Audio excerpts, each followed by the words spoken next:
Hello everyone, I want to thank you again for taking the time to visit our website and check out our videos. This is one in the series of Chun basics.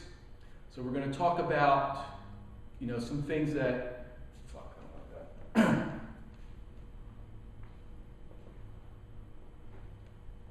Hello, this is Jeff, and I want to thank you once again for taking the time to check out our website and watch this video. This is another installment of the ongoing series that I have about Wing Chun basics.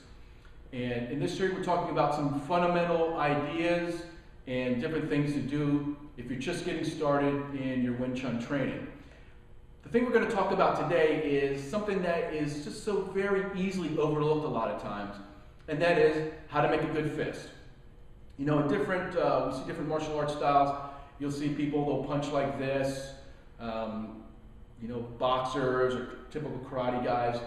But when we look at the different ways to punch, and really not just the angle of the fist, but really how to make a good fist, there are different things when we talk about the mechanics of a fist and the energy that travels through it. Just think about, positioning of the fist. When you look at a car or anything, any kind of a steering wheel, we know that it's not flat like this. You don't drive your car like this. Why? Because, engineers know that holding your arms like this, your arms get very tired, it takes a lot of energy. But if we simply drop our elbows and we're like this, that's just so much more comfortable. And so in Wing Chun, we know that we turn our elbows down. But then when we take a look at the fist and what's the right way to make a fist, a lot of things in life, in general, there's a circulation of energy.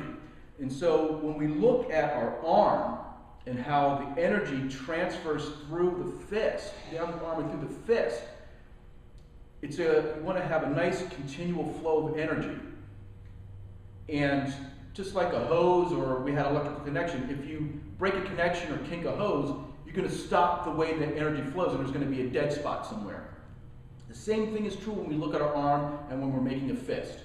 So when you look at making a fist, a lot of times you see guys, though, especially when you're talking about where to place the thumb, you see a lot of people, they'll place the thumb down here like this.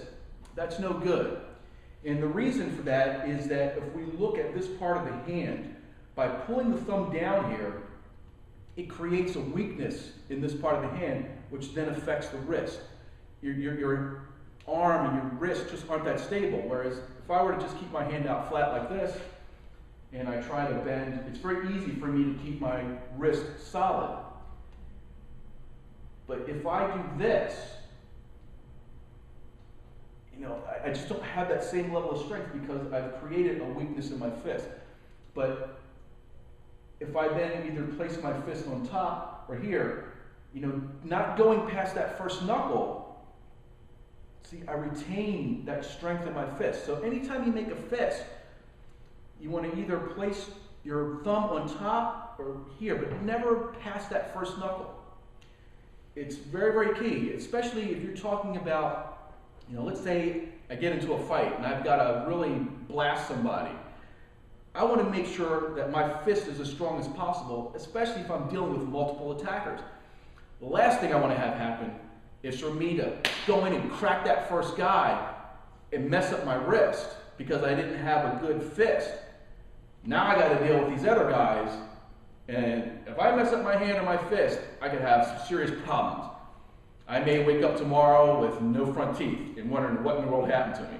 You don't want that to happen. So, especially when we're talking about starting out, we want to make sure that we address these basic fundamental things. And one of the main things you want to start to develop is a good, solid, strong fist. So again, when we look at making that fist, put the thumb on top, you can put it down here, but never past that first knuckle. And if we look at a boxing glove, where do they put the thumb on the boxing glove? They put it on top. Then there's a reason behind that, because people who have studied, engineers, when they look at it, they know that the main strength that you're going to be able to develop fists is by putting that thumb on top. And especially boxers, even though they have their hands taped and all that kind of stuff, if they were putting their thumbs down here, there'd be a lot of injuries. So again, you want to make sure that, especially when you're starting out, that you address these basic fundamentals. You don't want to continue to train this and then have to break this habit. So again, when you're making a fist, you put the thumb on top, you put it down a little bit, but never past the first knuckle. So again, that ends this video, and I want to thank everyone that have been making donations on the website.